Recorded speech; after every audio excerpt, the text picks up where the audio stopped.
दोस्तों आदाब। गुज़श्ता दिनों हमने एक वीलॉग के दौरान भारत के शहर नासिक में सामने आने वाले ढोंगी बाबा अशोक खरात के बारे में आपके सामने बहुत सी तफसीलात रखी थी और इस पर हमें बहुत रिस्पांस भी आया। लोगों ने इसके बारे में मुख्तलिफ सवाल भी पूछे। दरअसल भारतीय मर्चेंट नेवी से रिटायर्ड होने वाले इस शख्स ने रिटायरमेंट के बाद ज्योतिषी बाबा बनकर अपना कारोबार शुरू किया तो उसके तो जैसे वारे न्यारे ही हो गए। बेपनाह मालो दौलत इकट्ठा करने के साथ साथ ये इंतहाई अमीर कबीर घरानों की खवातीन के साथ ज़्यादती का मुर्तकिब भी होता रहा। आप अंधे एतकाद का आलम देखें। इसकी बेशुमार वीडियोस भी सामने आ चुकी हैं और अब ये शख्स जेल में है और बीमार होने का नाटक कर रहा है। इसी मामले को लेकर जब हमने सरहद के दोनों तरफ में जारी इस धंधे के बारे में मजीद तफसीलात जमा की तो सच्ची बात यह है कि हमारे तो होश उड़ गए कि हम किस तरफ जा रहे हैं। हमारी रिसर्च के दौरान मुख्तलिफ ज़राए से हासिल होने वाली मालूमात से पता चला कि इस धंधे में इतना माल है कि जो किसी आम आदमी के तसव्वुर में भी नहीं आ सकता। और मज़े की बात यह है कि अंधा एतकाद रखने वाले खुद न सिर्फ खुशी खुशी अपनी मेहनत से कमाई हुई रकम इन पाखंडियों और जालसाजों की नज़र करते हैं, बल्कि कई एक सूरतों में तो अपनी इज्जतें भी इनके हवाले कर देते हैं। कि भारत में तो हर रोज़ ढोंगी बाबाओं के किस्से इतनी कसरत के साथ सामने आते रहते हैं कि यकीन ही नहीं होता। चलें इस बाबत कुछ आपको बताते हैं और फिर पाकिस्तान में मौजूद ऐसे फ्रॉडियों के बारे में भी बात करेंगे। अभी गुज़श्ता माह ही भारतीय Punjab and Haryana high court ने एक बाबे राम रहीम सिंह को कत्ल के एक मुकदमे से बरी किया है। इस मुकदमे में उसे लोअर कोर्ट से उम्र कैद की सजा हो चुकी थी और वो जेल में था। अब हाई कोर्ट ने इसको बरी कर दिया। इससे पहले ये साहब 2017 में अपनी ही दो दासियों का रेप करने के इल्जाम में भी सजा भुगत चुके हैं।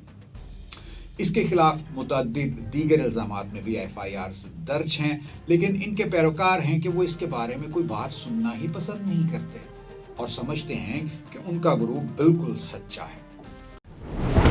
दोस्तों आदाब। गुज़श्ता दिनों हमने एक वीलॉग के दौरान भारत के शहर नासिक में सामने आने वाले ढोंगी बाबा अशोक खरात के बारे में आपके सामने बहुत सी तफसीलात रखी थी और इस पर हमें बहुत रिस्पांस भी आया। लोगों ने इसके बारे में मुख्तलिफ सवाल भी पूछे।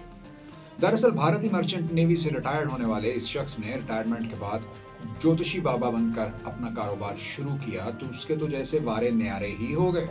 बेपनाह मालो दौलत इकट्ठा करने के साथ साथ ये इंतहाई अमीर कबीर घरानों की खवातीन के साथ ज़्यादती का मुर्तकिब भी होता रहा। आप अंधे एतकाद का आलम देखें। इसकी बेशुमार वीडियोस भी सामने आ चुकी हैं और अब ये शख्स जेल में है और बीमार होने का नाटक कर रहा है। इसी मामले को लेकर जब हमने सरहद के दोनों तरफ में जारी इस धंधे के बारे में मजीद तफसीलात जमा की तो सच्ची बात यह है कि हमारे तो होश उड़ गए कि हम किस तरफ जा रहे हैं।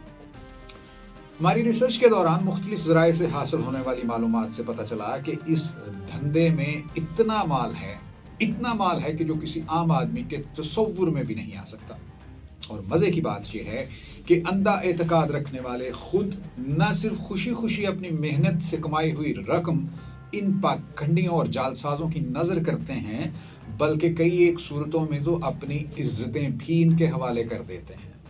ये है अंधा एतकाद। भारत के साथ साथ ये धंधा पाकिस्तान में भी हमेशा से कामयाबी के झंडे गाड़ता चला आया है और मुसलसल गाड़ता चला जा रहा है। यहाँ भी जादू टूने के नाम पर बेशुमार अफराद ने अपना कारोबार चमका रखा है, लेकिन भारत में तो जैसे सत्यानाश ही हो चुका है।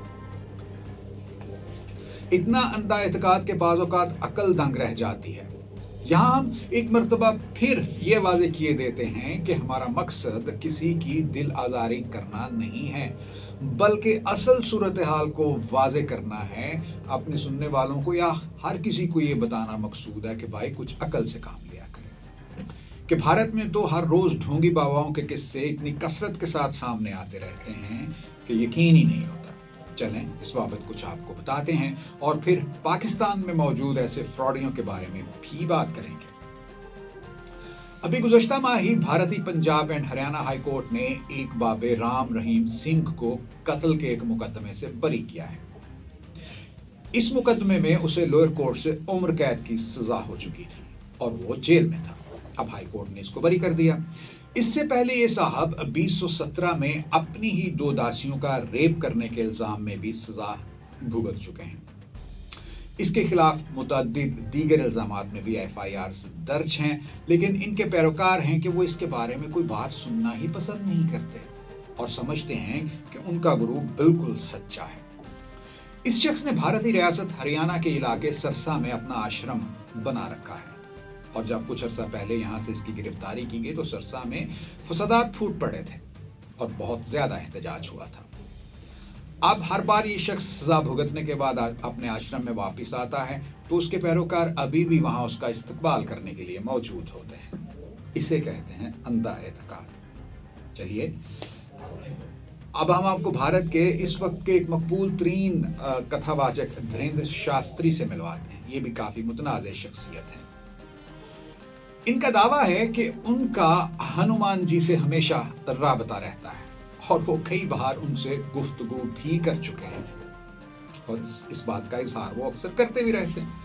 भारतीय रियासत मध्य प्रदेश के छतरपुर जिला में उन्होंने अपना एक बहुत बड़ा आश्रम बना रखा है जहां मौसूफ रंगारंग मलबूसात में मलबूस होकर अपना दरबार लगाते हैं जिसमें बेपनाह अफराद शरीक होते हैं। अपने दरबार में ये मामूली बीमारियों से लेकर कैंसर तक का इलाज करते हैं, लोगों को उनका मुस्तकबिल बताते हैं, उनकी मुश्किलात दूर करते हैं। अंदाजा लगाइए आप। अपने पैरोकारों की एक बहुत बड़ी तादाद जो है उनको ये इसी तरह की बातों से लुभाते हैं। आप कोई उनसे ये पूछे कि भैया अगर आप इतने ही ज्ञानी या अक्ल रखने वाले हैं तो हॉस्पिटल्स में जाकर मौजूद बीमारों को ठीक क्यों नहीं कर देते, क्यों वहां जाकर उनका इलाज नहीं करते। लेकिन नहीं, अंधे एतकाद और मुश्किलात के मारे लोग इन्हें वहां भगवान का अवतार समझते हैं और समझते हैं कि बाबा जी के पास हर मुश्किल का हल है। अब मिलिए इनसे। ये दिल्ली के स्वामी नंदना सरस्वती हैं। इन पर मुख्तलिफ इल्जामात के तहत 5 से ज़ायद FIR दर्ज हैं जिनमें हस्बे रवायत अपनी दासियों के साथ ज्यादती करने की FIR भी शामिल हैं। ये है इनका असल धंधा। गुज़श्ता साल ये एक नया मुकदमा दर्ज होने के बाद तवील अरसे तक मफरूर रहा, लेकिन फिर किसी न किसी तरह जमानत हासिल करने के बाद लोगों को बेवकूफ़ बनाने का धंधा जारी रखे हुए है और लोग खुशी खुशी बेवकूफ़ बन रहे हैं। अब जरा कर्नाटका के धर्मस्थला मंदिर से वाबस्ता स्वामी वीरेंद्र की कहानी भी सुन लीजिए। इस पर भी दर्जनों खवातीन के साथ ज्यादती के इल्जामात में केसेस दर्ज हैं, जिनमें से बाज़ केसेस ऐसे हैं जिनमें इन पर इल्ज़ाम लगाया गया है कि इन्होंने मुतअद्दिद खवातीन को गायब कर दिया है और पुलिस इस केस की तफ्तीश कर रही है, लेकिन अभी किसी हतमी नतीजे पर नहीं पहुंची। अंदाज़ा लगाइए इनके कारोबार।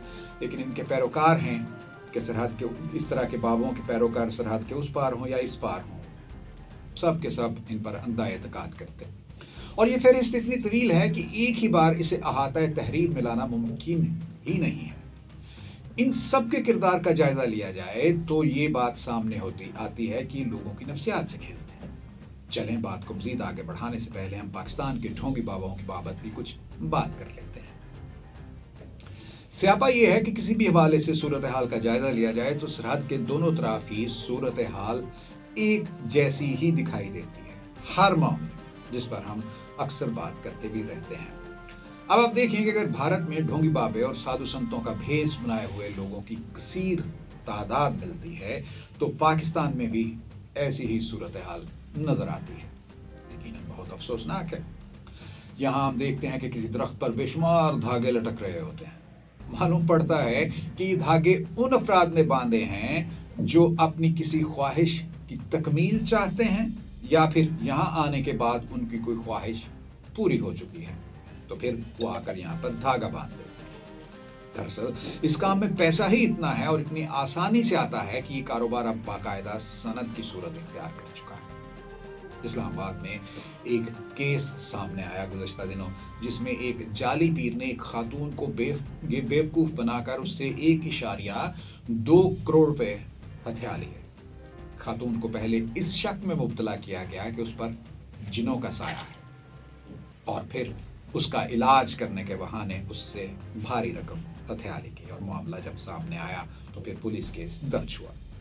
ایک اندازہ ہے کہ پاکستان میں انتہائی چھوٹے درجے کے ڈھونگی بابے ماہانہ 1 سے 10 لاکھ روپے کما لیتے ہیں۔ یہ وہ ہیں جو بہت نچلے درجے کے ہیں۔ اس سے ذرا اوپر چلے جائیں تو جو درمیانے درجے کے ڈھونگی بابے ہیں وہ 30 لاکھ کے قریب ماہانہ وہ اپنی ان کی آمدنی جو ہے وہ ہم کہہ سکتے ہیں، اور جو بڑے اور وائرل ہیں ان کی کمائی تو کروڑوں میں ہے۔ ابھی کچھ عرصہ پہلے ہی ایک بہت بڑی گدی کے سجادہ نشین کی انگلینڈ میں کم و بیش 176 ارب روپے کی جائیداد سامنے آئی تھی۔ 176 ارب روپے، اندازہ لگائیے کہ ہم اور آپ تو شاید اتنی بڑی رقم کا تصور بھی نہیں کر سکتے، بیونڈ دا تھنکنگ، یہ رقم کتنی زیادہ ہوتی ہے۔ آپ سے کسی وقت بڑی بڑی گدیوں کے حوالے سے بھی بات کریں گے جن کے نام پر ہزاروں ایکڑ اراضی ہے، بے شمار ان کے مریدان جو ہیں بے پناہ رقم ان کی نظر کرتے رہتے ہیں۔ کمال نہیں ہو گیا کہ اتنی زیادہ رقم کہ ان کو کچھ اور کرنے کی ضرورت ہی نہیں ہوتی؟ ویسے حد نہیں ہو گئی کہ اپنے گھر میں چاہے کھانے کو کچھ ہو نہ ہو لیکن اپنے پیروں کو چھوٹا گوشت ہی کھلانا ہے؟ پیر صاحب آتے ہیں تو اکثر لوگ تو جیسے سجدے میں گر پڑتے ہیں، اور اس کو دیکھ کر تو پھر توبہ استغفار ہی کی جا سکتی ہے۔ دونوں طرف کی صورتحال کا جائزہ لیں تو یہ سب کے سب اپنے پیروکاروں کو مختلف حربوں سے بیوقوف بناتے ہیں، ان کی نفسیات سے کھیلتے ہیں۔ ان کو یہ باور کرایا جاتا ہے کہ ہم آپ کو اوپر والے سے ملانے کا ذریعہ ہیں، اگر آپ اوپر والے تک رسائی چاہتے ہیں تو پھر ہمارے ذریعے سے ہیں۔ اور جو تعویذ گنڈے کا کاروبار کرتے ہیں وہ اپنے ہاں آنے والوں کی نفسیات سے تو کھیلتے ہی ہیں اور ساتھ ان کو دونوں ہاتھوں سے لوٹتے بھی ہیں۔ اور اب تو ان باباؤں نے سائنس کا علم بھی سیکھ لیا ہے جس کا سہارا لے کر یہ مختلف ڈھونگ رچاتے ہیں، اور دیکھنے والے دنگ رہ جاتے ہیں کہ بابا جی کے ہاتھ میں اتنا جادو ہے کہ انہوں نے کسی چیز پر ہاتھ پھیرا اور وہاں پر آگ لگ گئی۔ خدا کا نام ہے، کچھ تو عقل کے ناخن ہیں، کچھ تو اپنے دماغ سے کام لیں۔ شاید اس خطے کے باشندوں کے مسائل ہی اتنے ہیں کہ وہ بیشتر صورتوں میں ان کے دھوکے کا شکار ہو جاتے ہیں، اور یوں یہ سلسلہ چلتا ہی رہتا ہے۔ اس کے خاتمے کا واحد حل صرف فروغ تعلیم میں پنہا ہے، لیکن کیا کیا جائے کہ آپ دونوں ممالک کا لٹریسی ریٹ دیکھیں تو یہ قابل شرم ہے، اور کسی ایک حکومت کی ترجیحات میں بھی تعلیم کا فروغ شامل نہیں ہے۔ مطلب کوئی نہیں جانتا کہ یہ دھندا کب تک چلتا رہے گا، لیکن اللہ تعالیٰ نے جو ہمیں عقل دی ہے اس سے ضرور کام